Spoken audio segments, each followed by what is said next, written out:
Well, I can just laugh as I see the scrollings in the news channels that Prakash Raj has decided to give back his national awards. I am not such a fool to give back the national awards, which has been it has been given to me for my body of work, and which I'm very proud of.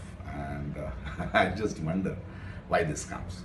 But well, coming to the point, yes, I would like to own up to certain things. And I was on a stage where I was addressing a group of youngsters, and when there is a discussion about the recent killings of Gauri Lankesh or Kalaburi, and these sort of killings are there, and my reaction was that we don't know who has killed them, because there is a police department, there is an SIT which is getting into it.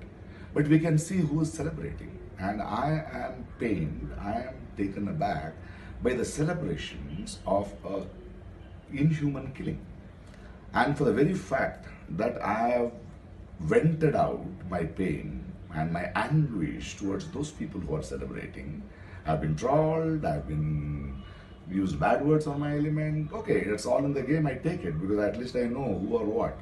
But at the same time, my question is, as the Prime Minister of this country, if such people are being followed by the Prime Minister, and Prime Minister is not taking a stand on them or not commenting on them, as a citizen of this country, I am disturbed, hurt, I'm afraid of a silence of my Prime Minister. I'm not talking about a person of some other party. I don't belong to any political party. I am a citizen of this country. And as a citizen of this country, I'm not talking against any party. I'm talking on to my Prime Minister, and I say your silence is chilling. I'm hurt with the silence. This is what I said, and I think I have a right to say this.